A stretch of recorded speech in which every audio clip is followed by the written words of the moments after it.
Welcome to the Creation Innovation Podcast. I'm your host, Elizabeth King. Together, we'll have conversations with incredible human beings who have taken their creative outlet and turned it into something innovative. From people leaving the corporate world to be 8-figure entrepreneurs to people who have created books, created a family, or just creating to have fun in the world. We are all in a journey to create something amazing in our lives, and I hope that you find some inspiration of your own here. This is the Creation Innovation Podcast.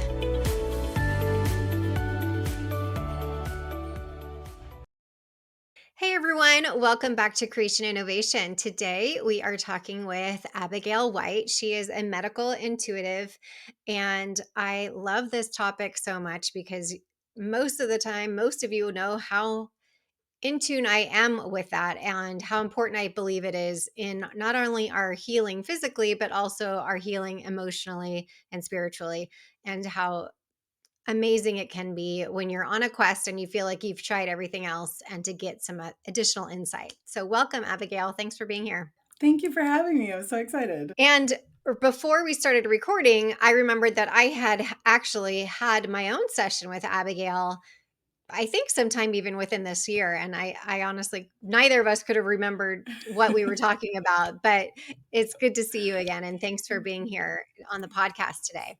Of course, of course. So, how did you recognize that you were an intuitive? How did that come about? Yeah, for me, it was really simple. I was a kid and I was seeing spirit and things that people couldn't see. And when I would say, "Oh, hey, look, do you see this thing?" And or "Do you see this person?" And they were like, "No." Adults around me were like, "No." I Did had it two scare you options. when that was happening? Or were you like, no, it's good because the energy felt okay? No, definitely didn't scare me. And I've done many lives, and definitely this is not my first go around, and I had a very firm understanding that it didn't matter what anybody else said. That, I had what I was seeing was real. I knew that. And as I got older, I think I was probably 8 or 9 when I made the decision. I remember sitting in my room on my floor. I had my books in front of me that I was reading at the time, and I, for whatever reason, looked up, and one of my guides at the time said, "You have a choice." They were there in the room with me. They said, "You have a choice. You can think of yourself as crazy, or you can just go with it. And you can remember that you are able to see things and know things before anybody else is." And they said, "One day it will all make sense." And I remember then being like, "Yep, okay, I'll go with it." I will continuing on. And as I got older, I went and graduated high school, and I said, if I really want to kind of go the extra mile, I can go into science, and I can throw myself into what it is that is biological. And I can, because I knew I was going to be in healthcare. I knew medicine was my calling from very young, but I also loved English. So I was like, oh, I can go into medicine, but I can go to med school, but I can also study English. And I Right. remember challenging myself, being like, no, study science, so that when everybody questions you, you have receipts for both things. Isn't So that it helped. interesting that we always, well, not always, but a lot of times we feel we have to justify what it is we're doing, right? I have felt the same way in times of life where I have to do this certification or I have to do this or that so that people will believe me that I know what I'm talking about, even though you have this knowing I'm really good at this. Yeah. This is what my natural calling, this is what I'm meant to do. But in the world that we live in, we tend to think people will feel we have more authority or think we're more believable or whatever if we have this degree or whatever it is. I think we're actually getting further and further away from that, from people that are coming up into college now, I think, and Mhm. studies and whatnot, where people just understand, okay, this person has this experience and they are an expert in that. It doesn't necessarily mean you have to be XYZ. Now, of course, trust me, if I'm laying on a surgical table, I want to make sure that that doctor is well educated and has gone through the ins and outs. But with what you're talking about, with being an intuitive and medical intuitive, that's really interesting that you chose to go down this route of nursing Mhm. and studying the actual body itself to kind of back that up. I think it gives me a leg up where others who would say that they're a medical intuitive or a medical, health practitioner in the energetics realm, a lot of them don't have a medical background at all. Right. And so all they have is kind of one piece of the puzzle, in my opinion. Right. So while I completely hold a lot of, I give a lot of credit to experience, and somebody says, oh, I'm a medical intuitive because I went through my own health journey with my gut, or I Mhm. went through my own health journey with fertility, or whatever it might be, Mhm. right? I give a lot of credit to that experience, but I also understand that one experience is all they really have until they have had success with many different types of experiences, aka their clients or students, right? Whereas for me, I don't have to have experienced a bunch of different diseases because I studied those diseases. And when you Right. study those diseases, it gives you that level of expertise that experience can also give you. But because it was done in a much fuller way, I also was able to have this very, what I call, fast education. Like, I pounded myself with tons of knowledge of every body system, whereas other people sometimes have to go 10 years in their work before they've had enough experience with a variety of different types of diseases, disorders, dysfunctions before they can actually say, okay, I feel really confident in teaching and healing this. Right, for sure. We see that a lot even with the Fertility Coach Academy because there's actually a lot of nurses that take the course because they may have been nursing in NICU or something else, but Exactly. they don't really know coaching for one and or fertility specifically. So Yes. I can see how there's overlap, so to speak, of where people need to still find that. Or I see all the time they're an expert in PCOS because that's what they went through, right? But Exactly. until they do the course or something else, then they learn about this bigger umbrella of all the other things fertility. So Absolutely. how did you start then to say, okay, I have this gift. I also have studied all these things about the human body at school. How do you start to bring those together and then, make it known? Come talk to me if you have something that's going on with you. Speaking of the gut, I know I think when I was going through it, anybody who said they were medical intuitive, I was like, sign me up. And then four different MDs and naturopaths and functionals. And this was again 10 years ago. So it was really before it was all the rage, so to speak, to try to get a diagnosis. Mhm. None of which I was able to land on with any of those people until another situation came up. But how did you start to be like, okay, I can help you? You're Yeah. trying to get pregnant or you're trying to figure out what's going on with your gut. Let me tune into that and tell you. Yeah. So I had graduated from nursing school, and I ended up having a really like bad experience with my very first nursing job with my manager. I was verbally and emotionally abused Oh at no. that particular situation, and it threw me into my dark night of the soul kind of episode. Right. Up until that point, I trusted everything about my intuition, and it had gotten me so far, and I was so happy about it. But being in that mental health space, I remember telling myself, you know what, this is not me.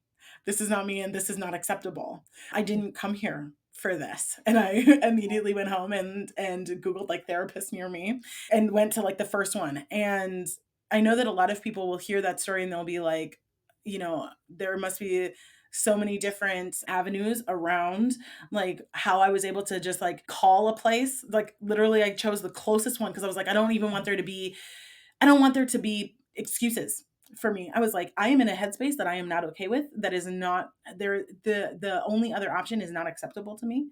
So to be able to go to that first place and say, I don't care which therapist is available. You are going to put me in the room with them. Whoever the first one is, you're going to put me in the room and I am going to be successful. And that very clearly was for me was the reason for why I was successful. And through that period and working with them, one of the things that I had said was every time I leave this office, I will have homework. And part of the homework was listening to a variety of different podcasts, which at the time I absolutely despised. I'm on a lot of podcasts now and I have radically changed my position on them. But at the time, like 12 years ago. I was just not happy about it, or 10 years ago.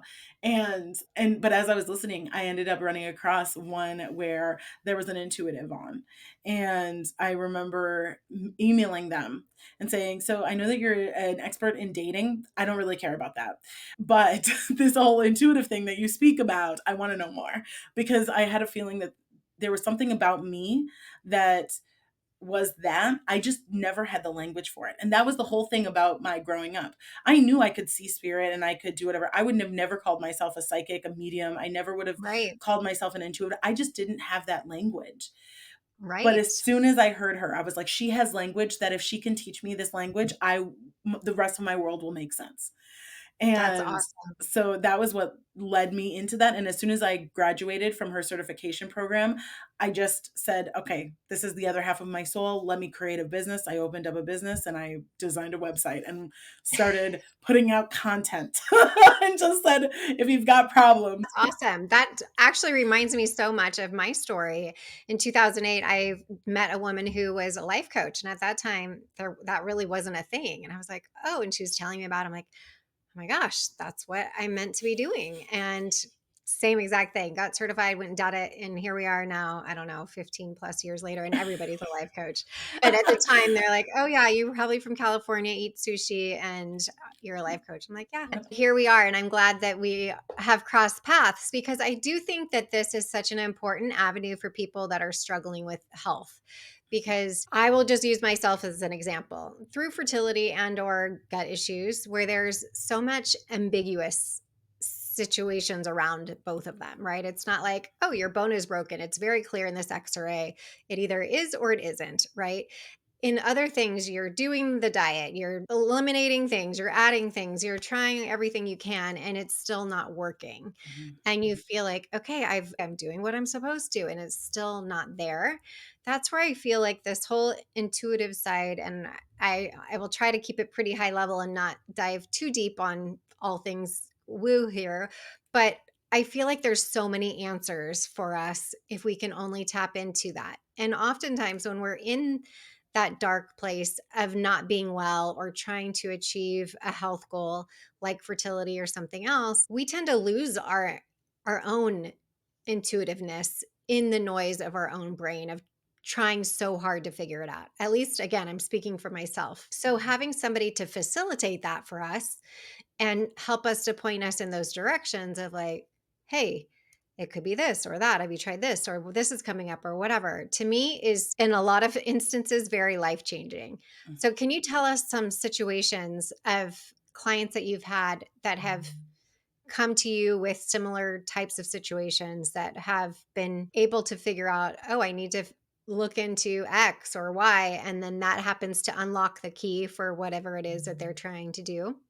Yeah, there are so many. So I'll also stay quite high level, and just because at this point I've reached the hundreds Yeah, with it can how be a many. never-ending conversation. Yeah, exactly. So I would say the big three that people have that consistently come back to me for would be a lot of gut health issues. So anything around diverticulitis, diverticulosis, IBS, any issues with nutrition and not being able to absorb nutrition, people who have been on laxatives or softeners for a really long time and they're looking to get off of those things and they're not understanding why their gut motility isn't working the way that it should, all of those types of things. The other big one would be fertility. That one has just recently become such a huge thing. A lot of women who are like realizing or renegotiating contracts where they're like, oh, I didn't think I was going to be a mom, but now I want to be. Is something happened to them or whatnot? And so that has become a huge thing. And so around that, there's always PCOS, endometriosis.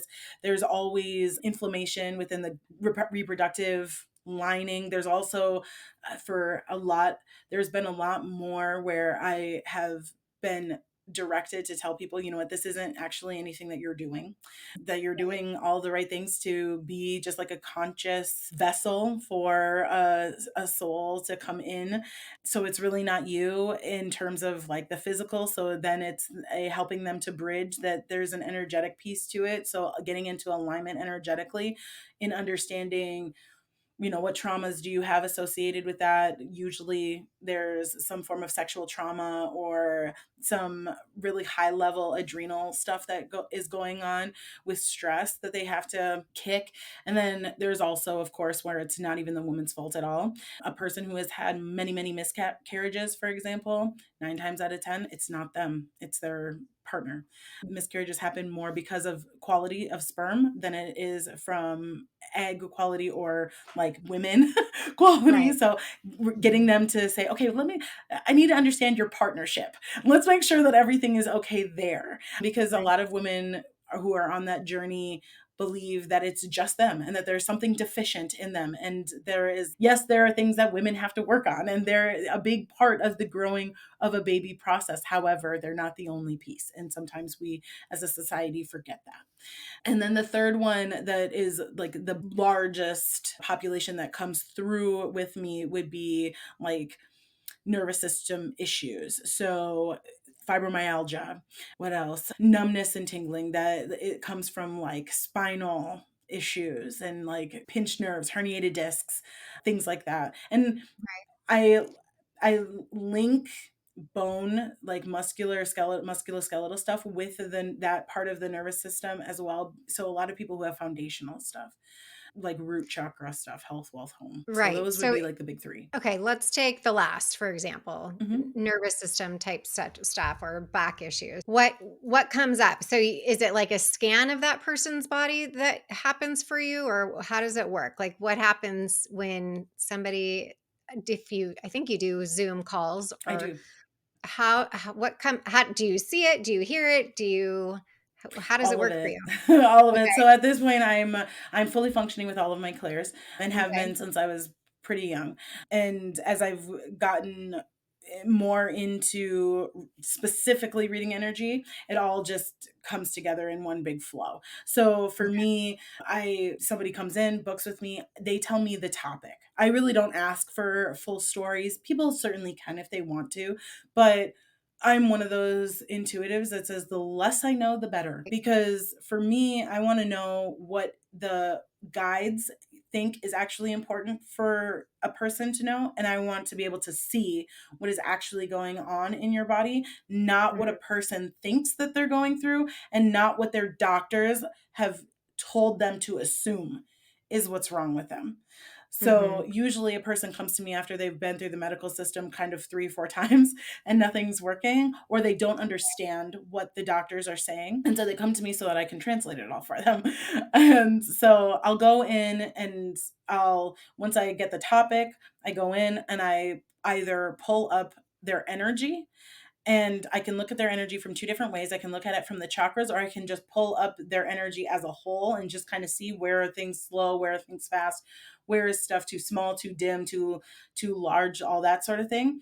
And that gives me information. So as I start going through and I can pick this doesn't feel right. So let me see what's going on behind that.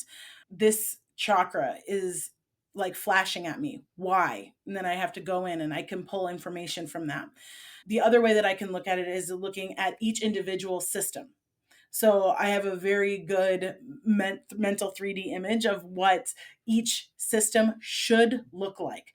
And I can then compare what is actually there with what I know should be there. Okay. And then And if does anything's this just different, I can happen to ask. anybody that you see and talk to and whatever throughout your day? Like, I know some people that are intuitive or mediums or whatever can be just like walking around and be like, "Oh my god, that person's super sick because they have XYZ." Or is that happen to you, or do you have to literally be connecting with somebody in order to be like, "Okay, this is what's happening." Do you have to Um, really focus in? I'm I just don't curious. yeah, no, I don't have to really focus in, but that being Okay. said, I have a very, very strong energetic HIPAA boundary, and that probably comes from the fact that Says I'm a the nurse. nurse. Yeah, and I am very, very aware that, people's energy, even though I have access to it, doesn't give me the right to go into somebody's energy. So when I walk into a room, I can feel like stone and wood remember.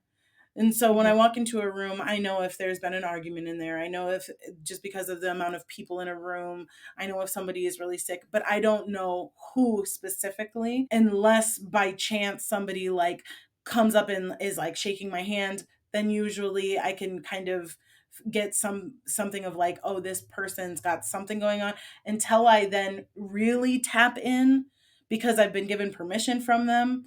Right. I all I can tell is, yeah, there's something going on, not what specifically. So I always wait for permission for me Mhm. to start getting what I would call answers. Otherwise, it's the same as you walking into a room and going, I can smell somebody's perfume. I just don't know who's wearing it. Right. That's a great analogy. I love that. And is anyone in your family intuitive to the degree that you are? Do you know? My mom is definitely an intuitive. She was a lot like me when she was a kid, and then because she grew up in the 70s and 80s out of survival, she shut it down and closed herself off to her gifts. And then when I started learning the language of it, I actually helped her wake it all up.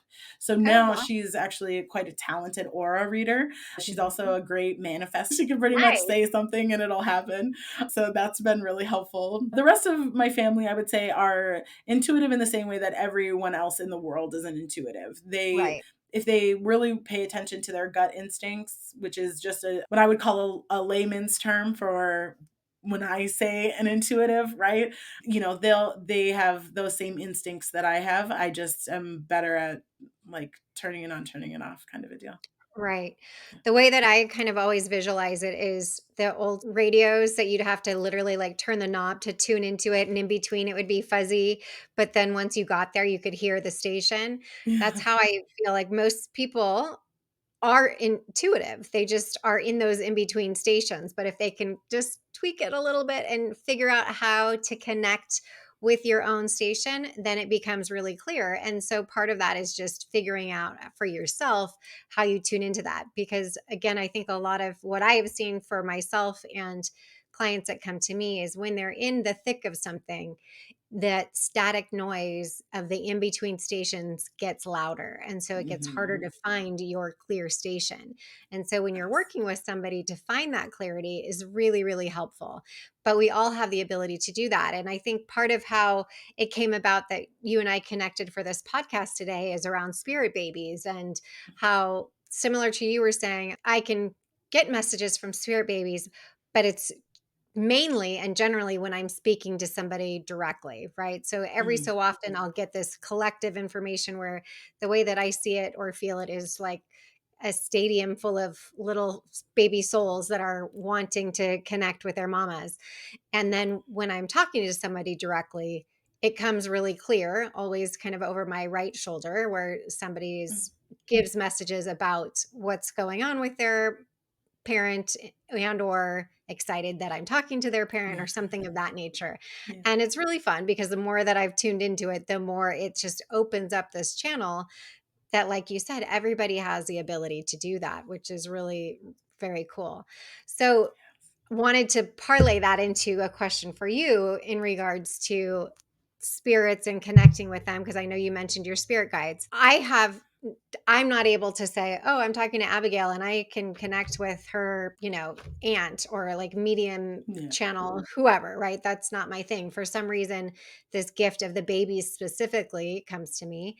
Do you feel like yours is specific to medicine, and or is it open to all things and you're just kind of honing in on medicine right now?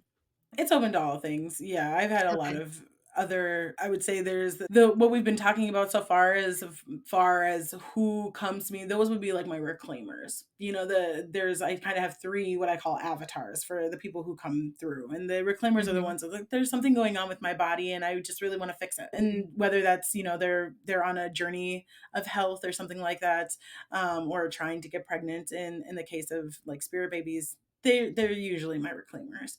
The seekers and the healers, those are the people who are like, I'm just super curious, or they've already got a practice and they want to get better. Mhm. And they're like, wait, why is it that I can't access, you know, all of it? What Right. else is there? Because what I found is one of the things I'm really good at is like helping push people to the next level. And usually those people are the ones that are like, I'm supposed to be in this world. I'm supposed to be making a difference. I'm supposed to be helping my own group of people. And I'm like, I absolutely want to help you do that. And I want to like Yay. kick you up to the next notch so that you don't have to sit here and go, well, I don't have access to that.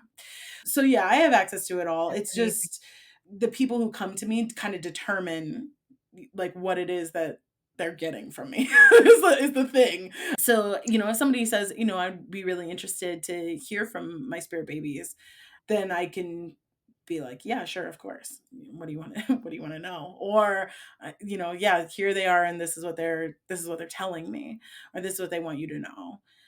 Right. Which to me is always so fun from the perspective of when I'm with a medium and they're telling me, oh, did you have a miscarriage or do you have a baby on the other side? And I say yes. And then they're like, well, my favorite message from one of them was they want you to have more fun. And I was like, that is so something that is so true. I do need to have more fun. And getting those messages now that I'm outside of trying to have children anymore is really cool to know that you're still so connected to the ones that were with you.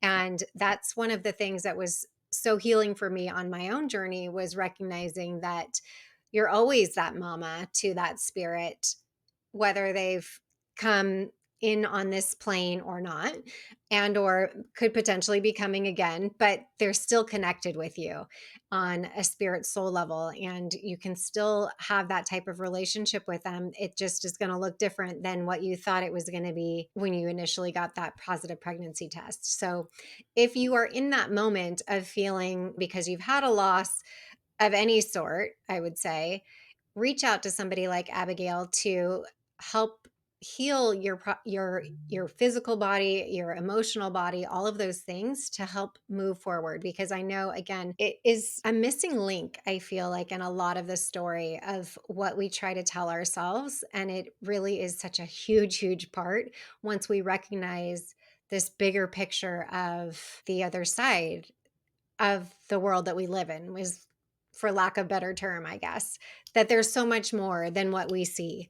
And if we can be open to that and heal from that and lean into that and know that it's all one big energy of force that's happening for us and really try to be okay with that, it helps us to move forward. So what kind of advice would you give, Abigail, to somebody who's trying to get pregnant right now?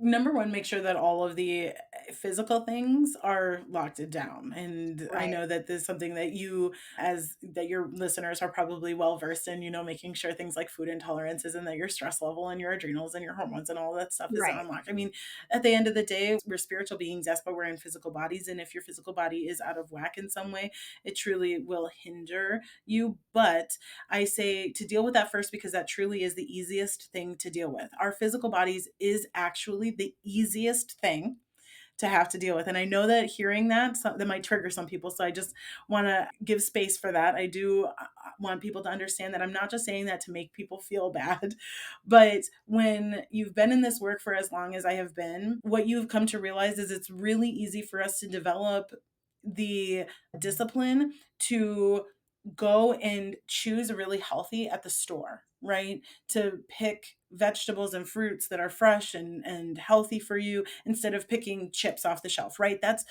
a much easier thing to dial in. It might take some time, but it's easier to dial in than having to dig deep into traumas that you may have repressed. It's much easier to do the grocery work or the exercise work or the Right. getting restful sleep than it is to go and actually make sure that your body is like in alignment energetically and is capable of holding the level of soul that wants to come through you, especially now. Now, if I was working 50 years ago, I probably wouldn't be saying it in this way.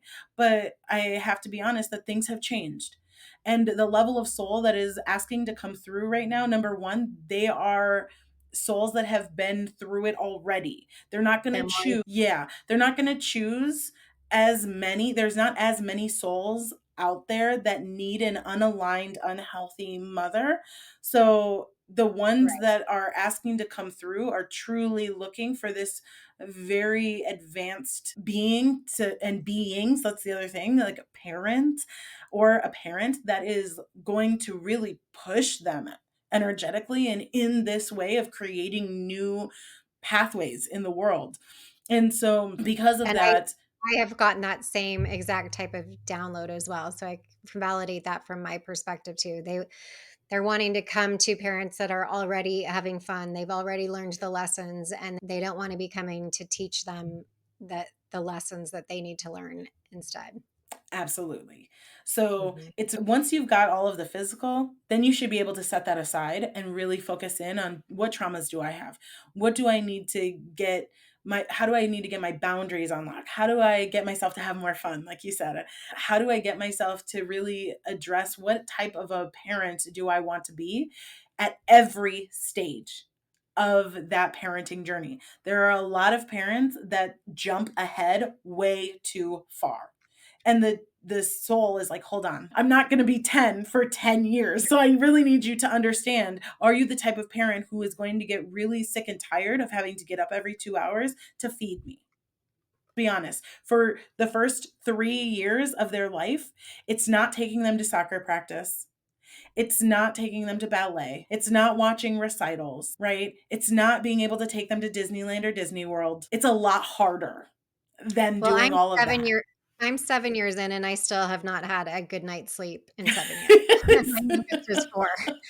So, Right? yeah, So, I mean, there's a completely different level of energy that has to be worked out, and traumas that have to be worked out, and the type of person that you wanna be. And I'm not saying parents need to go and try to become, Buddha. It's not about trying to become Zen, it's about, can you work through your triggers so that when your kids are having a temper tantrum because they don't understand how to tell you what's wrong, you're not going to flashback to when you were a child and your parent had a meltdown, and now you're just like furthering that traumatic right. cycle.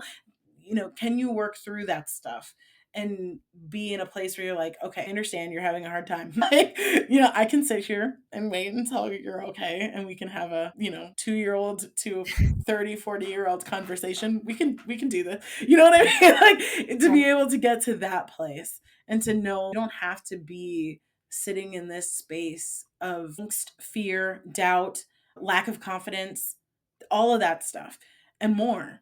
There, that stuff has to be worked out, and getting yourself to a place where your daily practice for yourself, your faith, your practice in alignment, so whether that looks like meditation, prayer, breath work, exercising, that isn't necessarily for your body but for your mind, right? All of that stuff has to come in and play a role. That's a lot harder.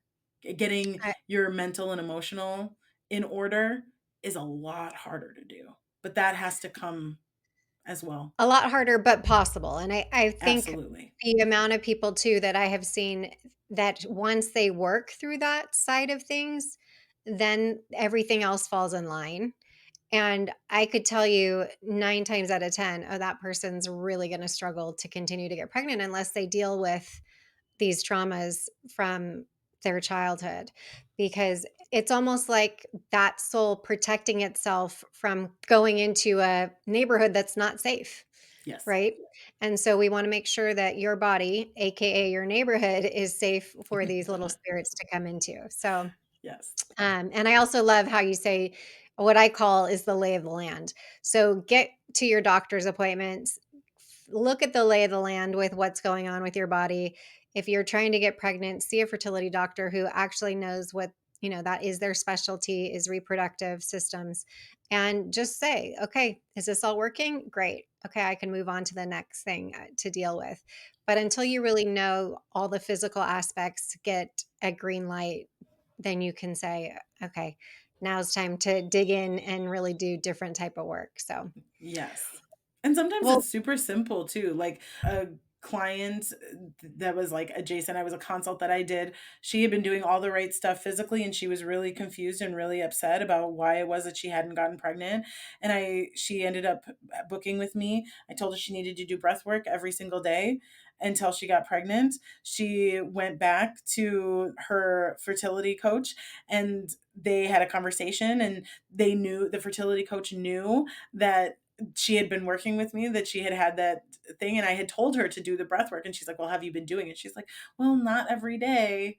She did it mhm. every day starting from that point on. She has a healthy baby boy, and it Hey. happened rather quickly, and it was because she had made this commitment to doing it. And by doing that, she's not just the proud mama of a happy baby boy, but she's also still very firmly rooted in her practice. And she's Right. able to have this really amazing, beautiful experience of having a child that is young, that is still learning, that she has to steward through life and teach well, right? Because she developed this very beautiful, energetic practice that, yes, has amazing health benefits for the body, but ultimately that's not why I told her to do it. I told her to do Right. it for the energetics of it alone, period. Awesome. Well, how could people find you and work with you, Abigail? Yeah, so the easiest way to find me is on Instagram, honestly, since that's where most people go. So breath of life underscore healer is going to be my handle. And if you're a TikTok person, also that's the same handle. But if you are looking to book a session with me, I love directing everybody to my website where they can find all of the offerings, all of my courses that I have, as well as all of the intuitive alternative health healing products that we make right here in my home. And that would be www.breathoflifellc.com. Amazing.